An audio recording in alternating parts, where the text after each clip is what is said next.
Now, do you know much about Suella Braverman in the UK? I've heard the name, Yeah, so but she outside she of is that, the not so much. she is the Home Secretary, right?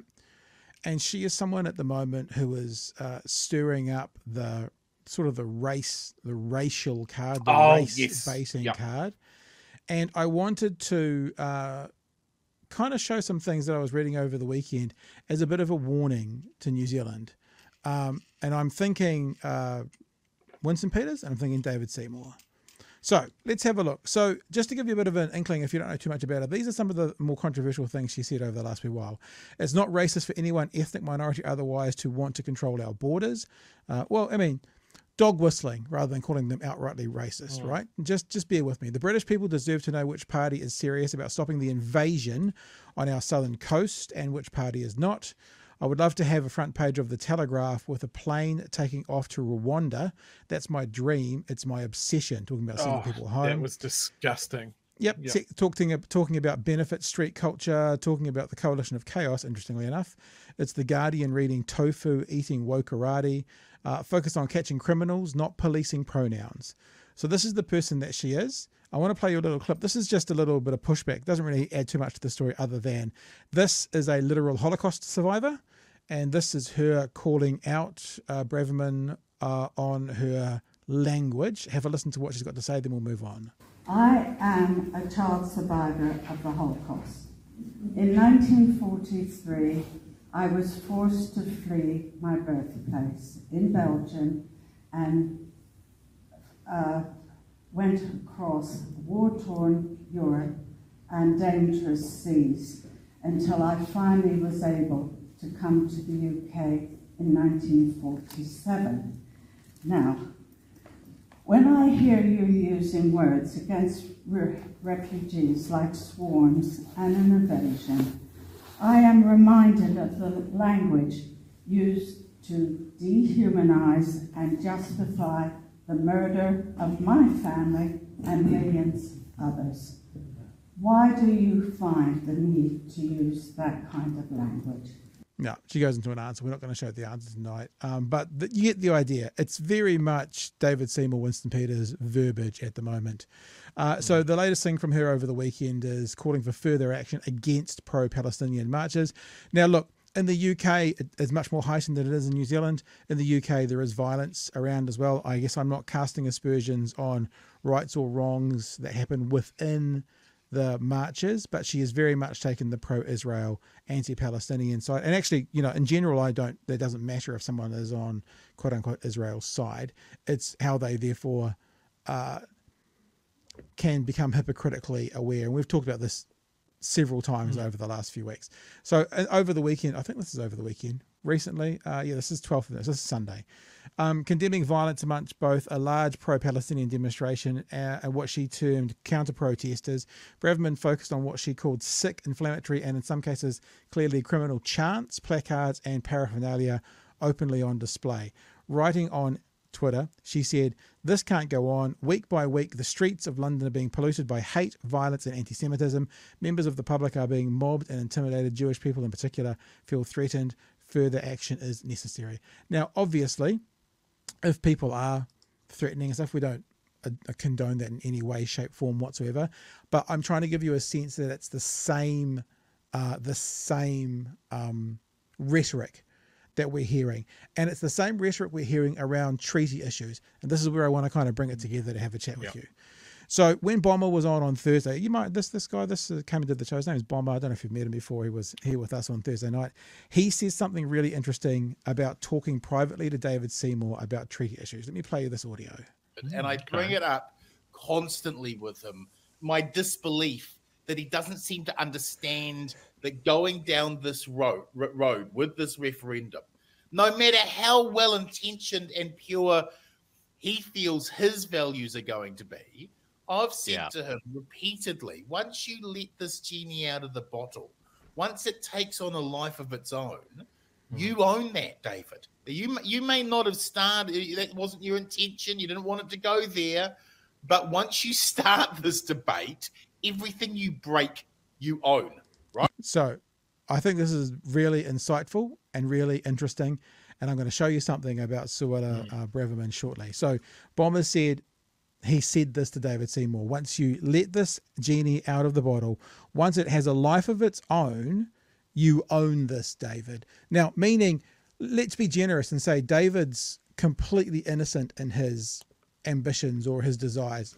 You don't have to believe that. I don't have to believe that. But what he's saying is, even if you are, even if your intentions are purely good, once you let that genie out of the bottle, then anything that gets broken, you have to own, David. So if it goes places that you're not aware of or you can't foresee, you still own it, David, because you let the genie out of the bottle. Now, to bring it back to Suella Braverman, here is an example that other people over there, and I can't speak to this, are thanking her for. Her dog whistle rhetoric made this person here, who identifies as a queer Muslim with a Glasgow accent, right? This is this person who was in a train station in the UK.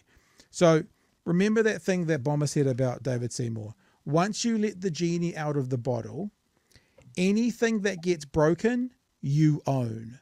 Even if your intentions are pure, and I'm not telling you that they are, but even if they are pure, if it goes places you weren't expecting, you own it, David. Let me play you this clip that was on Twitter over the weekend. So this is that gay Muslim person in a train station, I think, in the UK over the weekend, just standing there, not doing anything. Terrorist fuckers, mate. Yeah, you terrorist cunt. Stick it off this country. Go on, keep going. Who are you, you cunt? Who are you? Hey, fuck off. Who are you fucking hitting? Who are you? You terrorist cunt. Who are you, cunt? Who are you, cunt? You're disrespectful to all the dead. Fuck off. We were born in this country. We were fucking born. I was born here too. We were born in Tuesday. Are there any policemen in the station? I saw loads of them. You were born in this country. So were we. You were fucking eggs of that. Get over here then, you cunt. Fuck off. I think you get the point, right? I think you get the point. Now, look, I know for some people they'll think I'm being inflammatory because we don't have all of the background to that. We don't know exactly what happened. But I saw this and I thought of what Bomber said, is that once the genie is out of the bottle, whatever gets broken, you own, David. Now, I'm not now putting this up to say woe is me or anything. I didn't even realize. I don't really, you know what I normally do is I get on Twitter, I spend 10 minutes and then I don't see it for 2 days. But I put something up over the weekend. So me and Bomber did a bit on Helen Clark and Jim Bollinger last week, talking about the referendum being a bad idea. And then Helen Clark retweeted it. And so I put a silly little tweet up that went, oh, lovely when Auntie Helen boosts your video to her 225,000 followers. Kia ora, Auntie. And so this isn't even the video.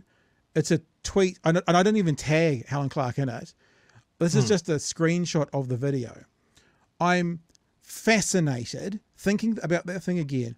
Once you let the genie out of the bottom, that's a very different porn show. Once you let the genie out of the bottle, whatever gets broken, you own, right? Now, just some of the comments that are in here, you know, communists got to push false narratives. You know, the Ghoul Love Fest. A picture of Helen Clark falling over. Remember, this is not to Helen Clark. It's just she's a Jew. If you want something completely anti-Semitic, just throw it in there. Commies love commies.